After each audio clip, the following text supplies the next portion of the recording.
Welcome back, my listening family.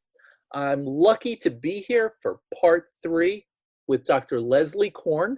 We left off talking about this interesting intersection between traditional medicine and Western forms of understanding, including psychotherapy.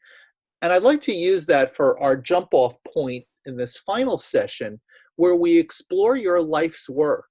So, can you take us from where you were that time in that village to the work that you've been doing over the course of your lifetime, the professional work that you do, and the ways that you impact a variety of different communities? Thank you for asking me about that. Well, as I mentioned, my work evolved in the village. It's really where I developed the craft of healing.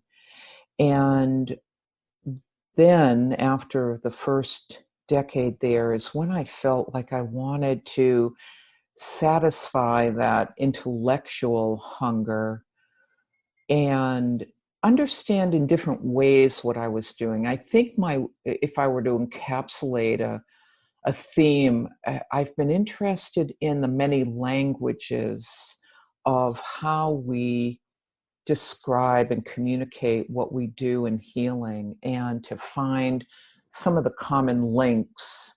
And because I was so focused in the story of the body, really revealing what are body symptoms and distress tell us, and understanding then what the mind is saying about that in words, the conduit for that was facilitating altered states of consciousness. After all, that's what I think true healing requires, is entering into an altered state, but also altering the state that often distress puts us into. I think so.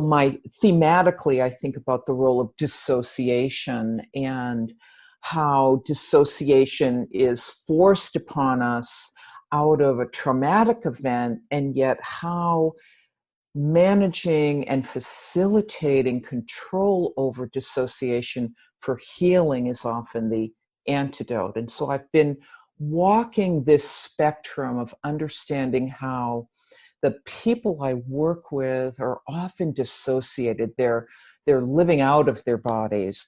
It's not comfortable to be in the body. And how trauma catapults consciousness just a little bit outside the body because it's just too painful. And pain, substance abuse, or in large part dissociative symptoms.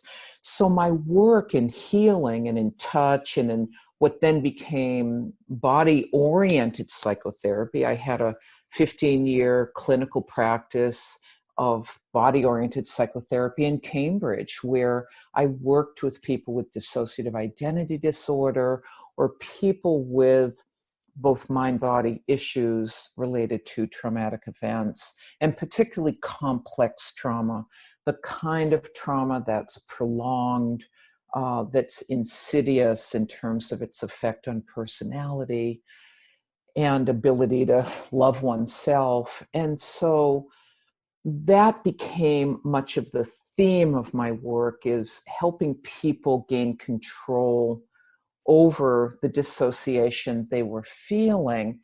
Now, my early work had been in vegetarian nutrition and herbs, and what was interesting, and I think I say this and share this with my mentees, who I do a lot of career counseling these days for people who want to do this kind of work and are not quite knowing how to move forward. And I say, well, I put together my notes and my books on botany and said goodbye to, put it in the closet for 15 years, including the book I was working on that I'm still working on, and traveled the path of psychotherapy and psychology, knowing one day I would come back around to foods and herbs and medicines, which was in many ways where I began.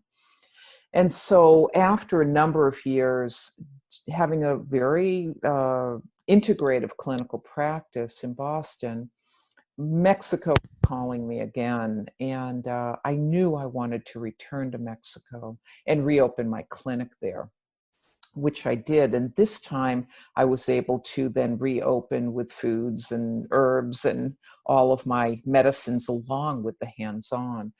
So then over the years, my practice has evolved, integrating all of these methods. When I returned to Mexico, I was funded to do a community trauma project, and the clinic reopened, and we were able to do even reach more people, do more things. We coined this term, and you'll appreciate this. This is what I'd call a fancy schmancy term called culinary pedagogy. And all that means is that people love to eat, and they really prefer to learn while they're eating. And whenever you want to talk about really important things like colonization and contact and the oppression of indigenous people, really you want to do it while you're eating some good food. So I then ran many, many years of seminars training health professionals using these kinds of methods. So teaching people how to cut banana palms and stuff them, and recognizing that prior to contact, people didn't have cows or cow dairy or even pigs. Those were brought over from Europe. So let's understand what's truly indigenous and endemic to an environment, and the effects of contact on introducing foods that may or may not be appropriate. So there was a whole period of time of not only treating, but teaching. And this evolved then into an integrative medicine practice with a specialty in mental health. And this is really what I've practiced for many years. And I would say the last 10 years or so, I've moved particularly into a clinical practice where I help people get off and stay off pharmaceuticals. I have a pretty strong bias against psychotropic medication. I think it's best used in an emergency, but for long-term treatment of depression and anxiety, even I will venture as far to say bipolar and OCD, even psychotic disorder. We don't have very good pharmaceutical treatment, and there have to be alternatives. And that's been the focus of my work the last 10 years, is both treating people, but also teaching clinicians that there are alternatives to the standard way of doing things. And what is your work like now in Mexico? I have really two integrated paths here. One is, well, before COVID, we run pro bono programs. I train massage therapists here, and we raise money to pay those massage therapists, train them in a variety of techniques to deliver both therapeutic and medical massage to people with chronic illness, both in the city, serving the underserved, but also in the rural areas. I've been funded twice by the Massage Therapy Foundation to do this, and we were just cut off from our project during COVID, and we're just trying to figure out how we're going to regroup. I continue to treat people here, but most of my work is done virtually now, where I both for people in Mexico, but also people in the United States in particular, I treat through distance work. And I've always adhered to the Maid Marian approach, was people with money pay for my work, so then we can channel it into our nonprofit pro bono work. And it's a method that's worked for us. Funding, as you know, for Indigenous organizations, I think in the United States is about 0.5%. You well know the challenge of funding for Indigenous organizations. So I always tell my students that the best way to fund your passion is by either doing research and getting funding for it, or raising funds, or treating people who have a passion and an interest. And so that's really what my work looks like now. So you're working, you have patients that are both in Mexico that are local, as well as meeting with patients from the United States via Zoom or, Yes, okay. do via Zoom. And it's really mental health nutrition, as I say, getting people off of medications, in using integrative natural medicine approaches, working with everyone from children to adults, and also training clinicians. I would say 3/4 of my work now is I develop certification programs that deliver continuing education training for people in mental health and nurses. We're just about to launch one on diabetes type 2, cognitive decline, and Alzheimer's prevention. And my early one is on mental health, in integrative medicine and nutrition for mental health. That one's 19 hours, it's all online, and the other one's 25 hours. And they all are organized around what I call the Rainbow Blueprint, the integration of bioindividuality. And this goes back to ideology, Bob, and you know this from your work. There's no one right diet for everyone. If I asked my Inuit patient to become a vegetarian, they would keel over and die. Their body needs the fuel of fat and protein, very low carb. But if I work with someone from southern India or the tropical climes who's more naturally vegetarian, they want a very plant protein rich diet. And so a lot of my work is in breaking down myths, breaking down ideology that every field has, to really provide a breadth of knowledge that's rooted in the science of culture, in the science of indigenous knowledge. And it's truly an art and science that should be valued at equal to or even more than biomedical science. However, that's how I bridge the worlds. I teach the biomedicine of how does metformin work, or how we have absolutely no medications for cognitive decline that really work, and understanding how the natural world has given us plant substances, and not only for altered states. And as you well know, indigenous science of altered states is rooted in entheogens. Mm-hmm. And we have a resurgence of entheogens, aka psychedelic medicine.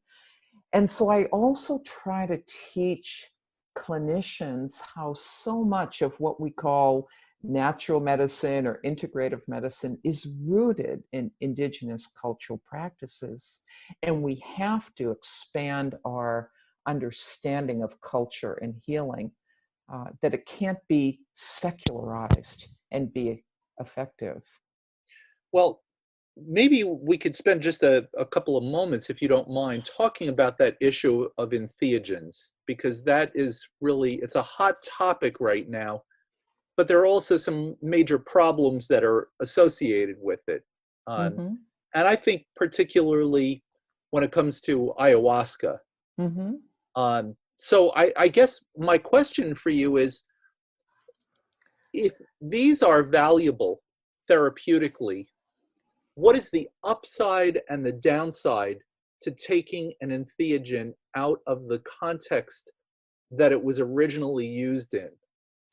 Yeah, I think you've identified the downside. There are a lot of issues, and if we use ayahuasca as an example, for a long time we've had, or what's called ayahuasca tourism, and particularly we haven't talked about this much in our time together, but I've been very interested in indigenous tourism and tourism as a concept, and how it brings problems with development. It brings both upsides and downsides. And there's a relationship between tourism and moving into indigenous territories where many of these plant substances grow, ayahuasca in particular, but not limited to it.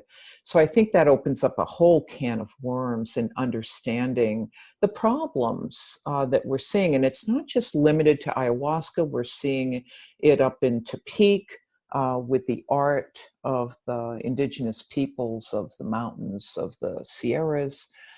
We're seeing it, we certainly, if you trace back into the work of Wasson back in the 50s and what happened with the psilocybin mushrooms and the Maria Sabina, the Mazatec shaman, who ended up saying, my babies have been destroyed by this.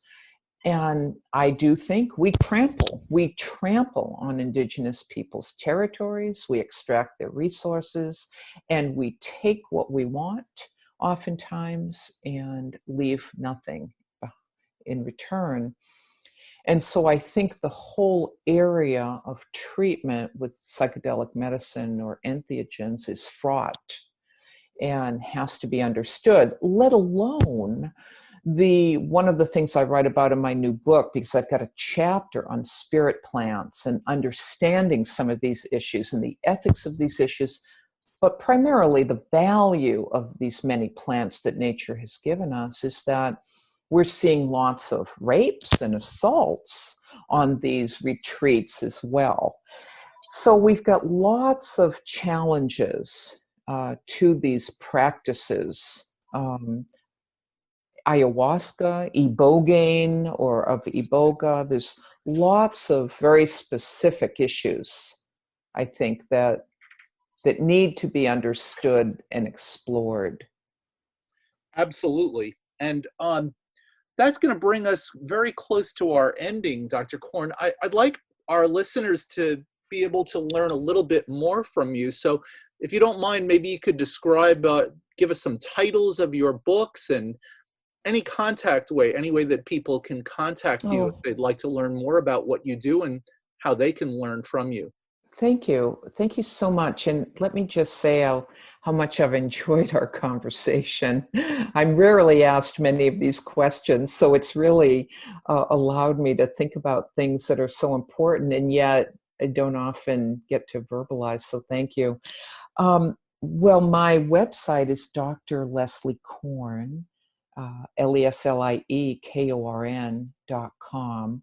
And we're about to, in the next few weeks, launch my educational site called the Leslie Korn Institute for Integrative Medicine, where we've got lots of courses and trainings.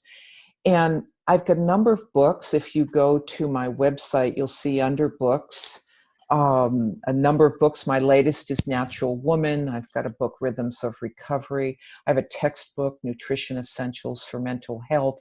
And for non-specialists, I wrote The Good Mood Kitchen, Eat Right, Feel Right. And then I've got a couple of really my favorite books on medicinal plants of the jungle and a couple of books on diabetes type 2. And lots of free resources, blogs, some free courses, and then some scholarly papers too on the kinds of topics that we've talked about.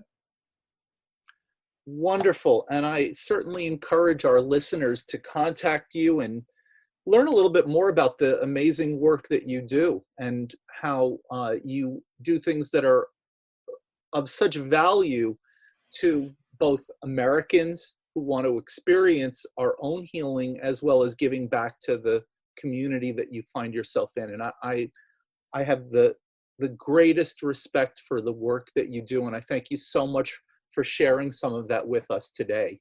Thank you. I've really enjoyed talking with you, Bob. I'll look forward to our next conversation. Absolutely. Thank you, Dr. Korn, and thank you, listeners. This has been Cultures of Health and Healing with Robert Vetter. Thanks for listening. Please remember to subscribe and rate this show and share it with others. Until next time, remember, your health and healing matter, and you can find your own unique path to optimum wellness.